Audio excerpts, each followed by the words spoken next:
Welcome to another video as part of the Strategy Saturday, where we are going to look at the various strategies, approaches, research methodologies to help you create an impact or income or influence in waste management.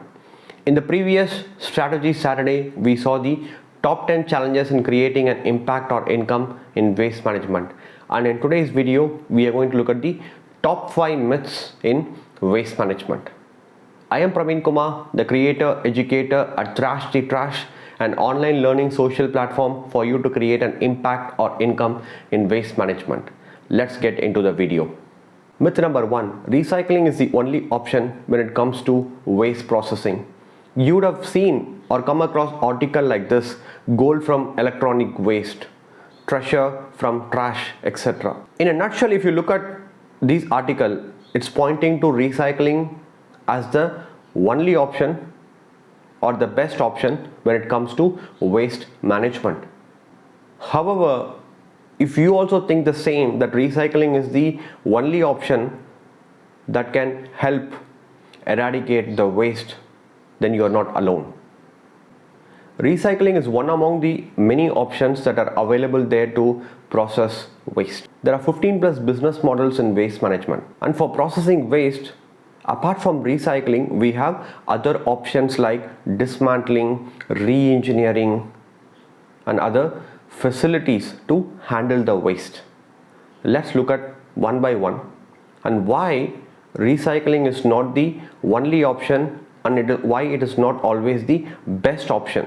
Again, it is going to depend on the type of waste, the quality, the input form, and various other factors. All the waste out there, if you think it can be recycled, then you are wrong. Not all waste can be recycled. If you look at the waste, once it was a product. Whatever product it might be, due to various factors, the design constraints, the economical factors, cheaper alternate substitute products are used in the manufacturing.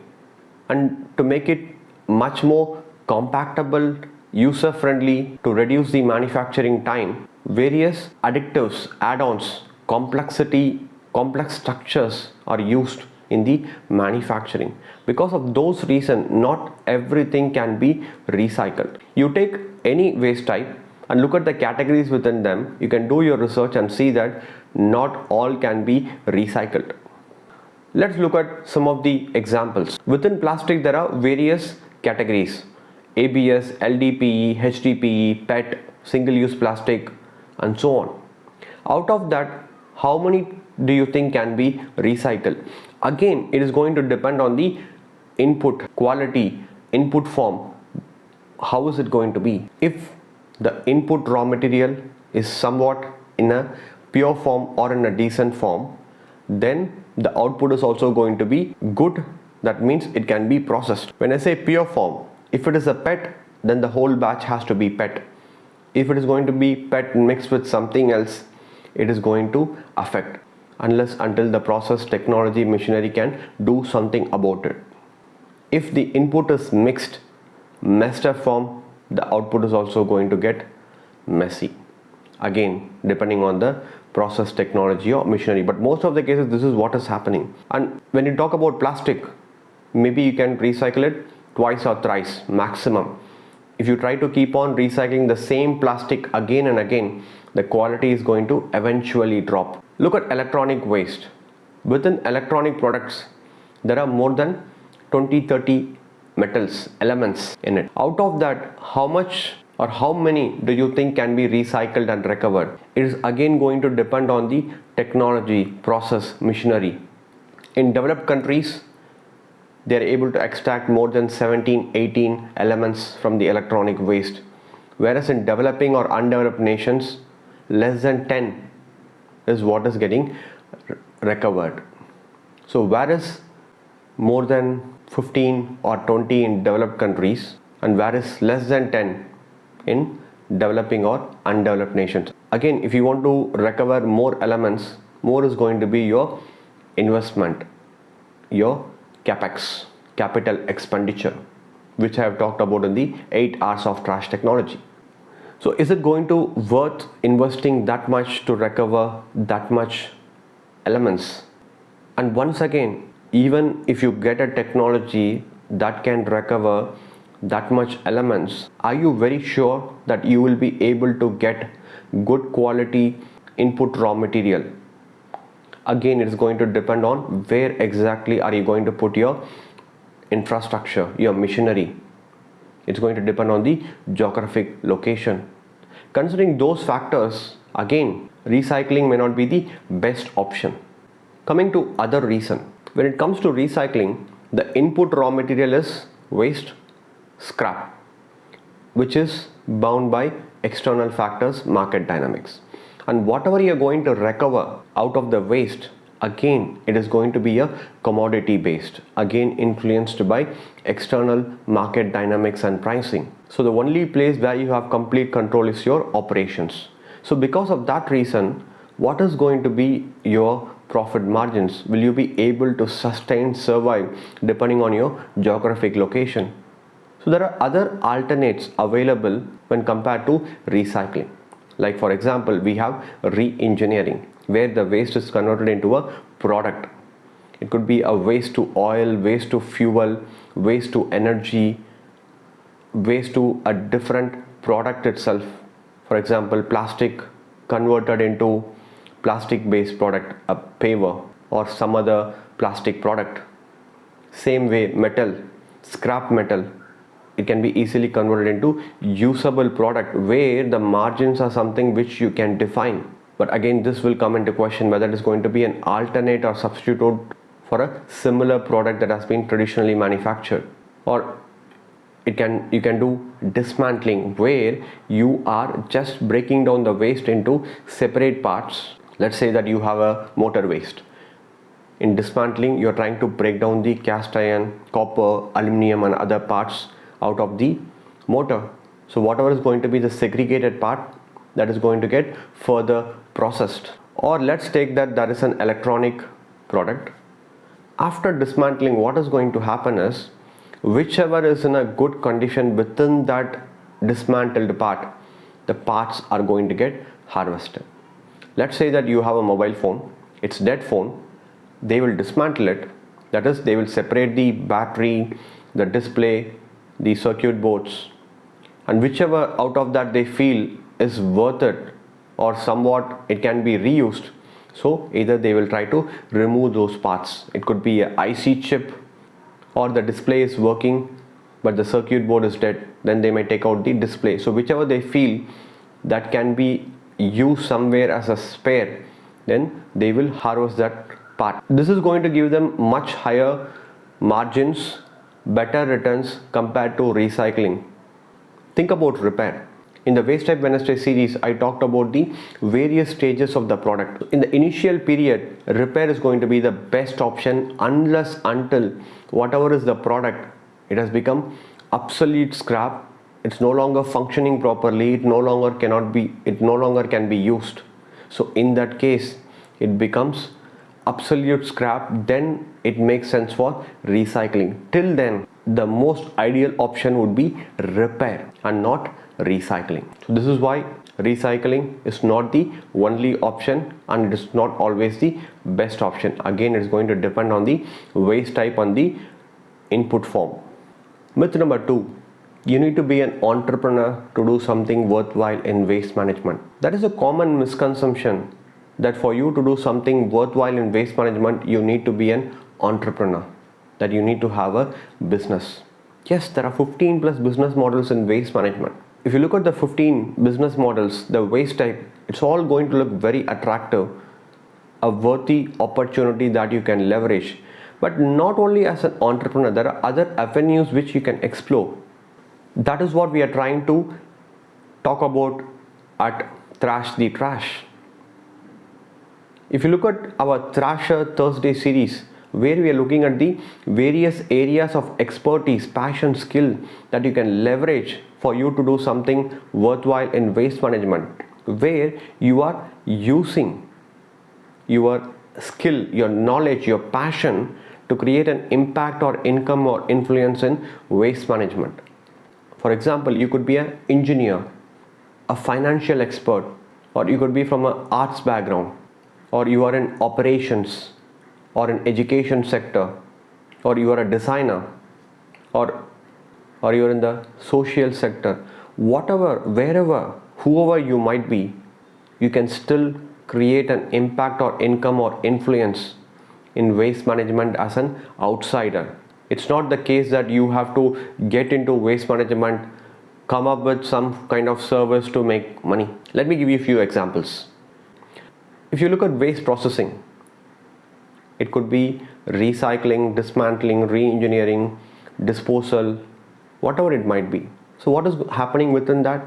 It could be a heating process, chemical process, physical process, or it could be a biology based process. Whatever it might be, there are outdated technologies which I talked about in the 8 hours of trash technology. There are proven technologies, and there are technologies which are there in the early stages where the research and development is taking place. So think about that, research and development. So if you are an expert, an engineer, scientist, or even if you're a student, then you can think about coming up with a minimum viable product, a process, or a recommendation that is going to solve a particular problem or to process a particular waste in waste management.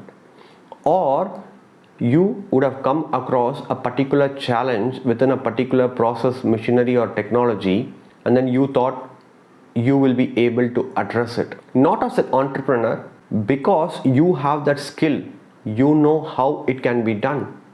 You have that expertise, that background, that qualification. This is why I said that you need not be an entrepreneur to solve the issue in waste management. Think about this. There are already so many machines to process waste, but out of that, how many are as good as it is claimed? So you can come up with a new design which is going to make things much better, or it might solve existing problem, or it might even improve the efficiency. Think about this. There are so many machineries, technology, process out there. In the end, it comes out in the form of a machinery to process the waste. How about this? Whatever is a machinery, it is not 100% efficient. Each has its own pros and cons. You need either some pre-step or some form of post-step.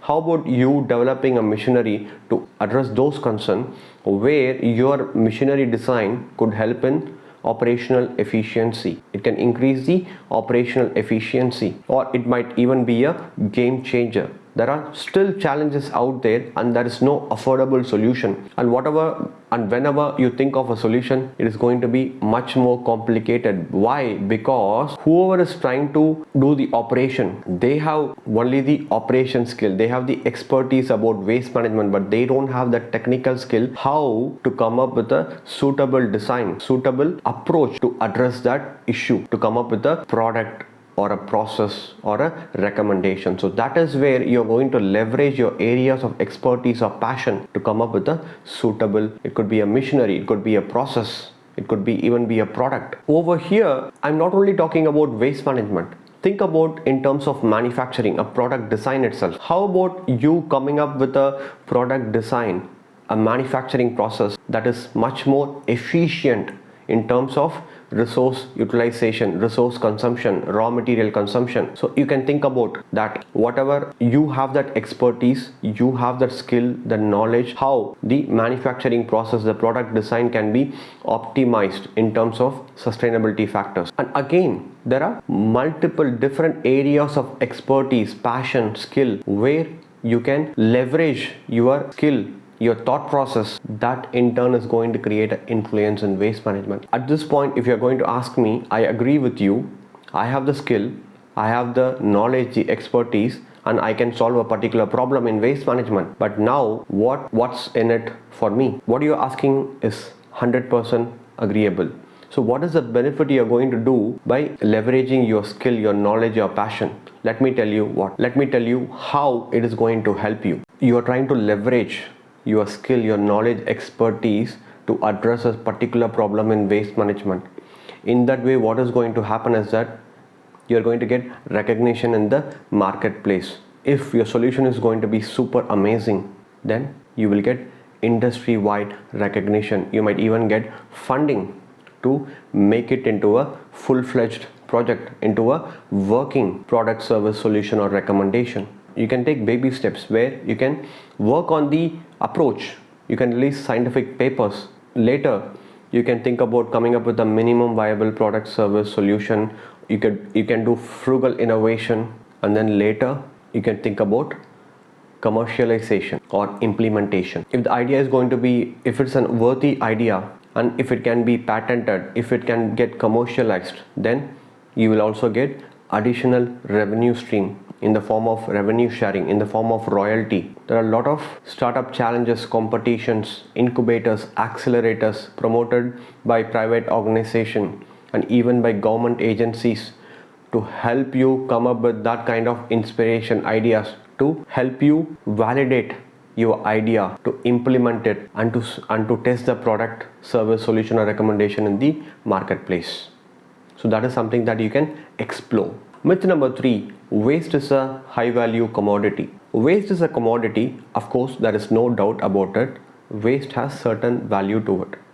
But whether it is a high value or low value, again it is going to depend on the type of waste. Not all waste has a value to it. And we all know that. Whichever is a worthless, valueless waste, we throw it in the dustbin, from where it ends up in the landfill.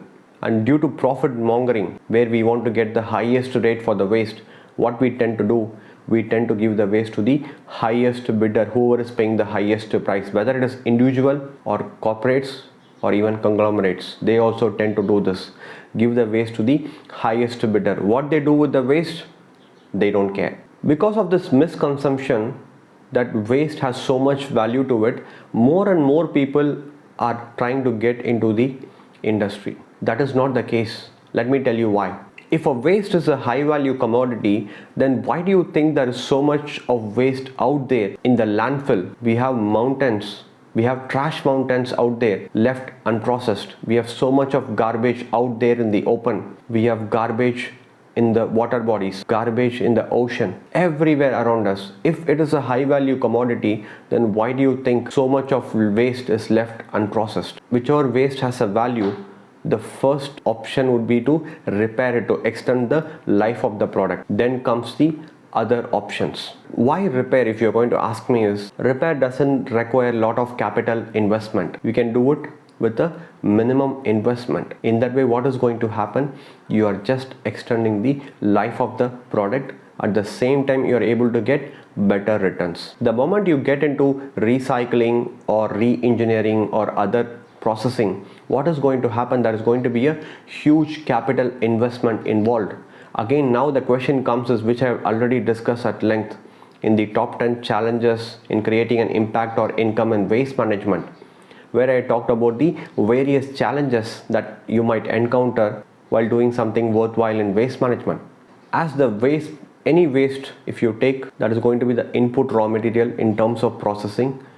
Just because waste is given to the highest bidder and 90% of the waste management is controlled by the unorganized sector, again, who is willing to pay more price than the formal sector? It is assumed that waste is a high value commodity. But what the informal sector is doing with the waste, that is something that you have to look at. Only a fraction of it is considered worthy and they get it repaired. And whatever is the balance, what they do is they get it recycled or re-engineered in a very crude, harmful way, which never comes into light, or even if it comes to light, people, they don't care about it as long as their monetary expectation is met. Even if you still don't agree with me, in the short run, you can consider waste as a high value commodity because the informal sector is paying the higher price, or there are some organization, waste management company, ready to pay the highest price for the waste. What they do with the waste, that's completely a different question. Is it sustainable? Is it environmental friendly? It's a next level question itself. But in the long run, what is going to happen is more stringent measure is going to come into picture. That's going to be more formalization, more streamlining. So in that way, what is going to happen? There is going to be more transparency in the system, and that point of time you will come to know what is the actual value of the waste. Myth number 4, abundant waste is out there to make money.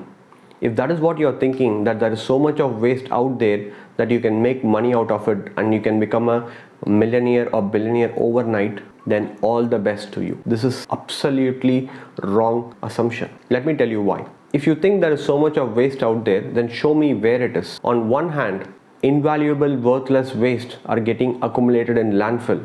Yes, it is so much in quantity, quantum, left unprocessed. If you think that there is so much money to make out of it, then why so much of waste is out there yet to be processed? On the other hand, think about electronic waste. This is something which I have talked in my earlier videos. The global e-waste generation stands at 500 million tons per annum.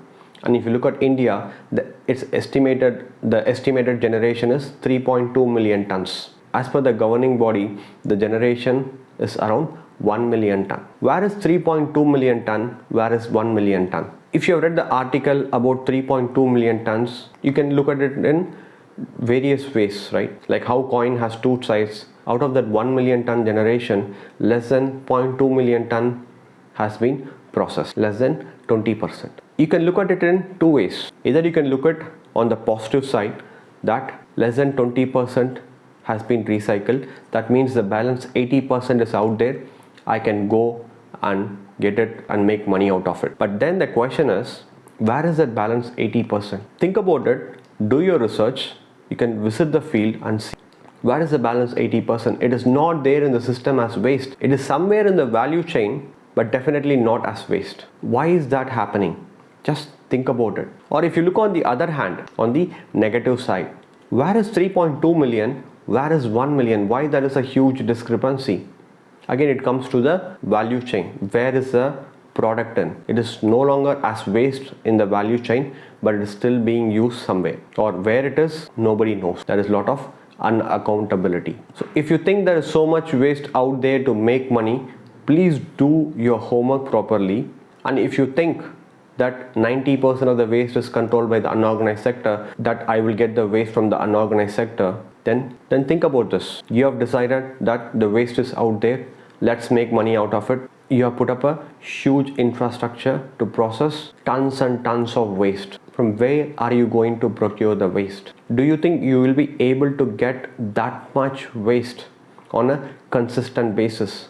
Look at the regulation.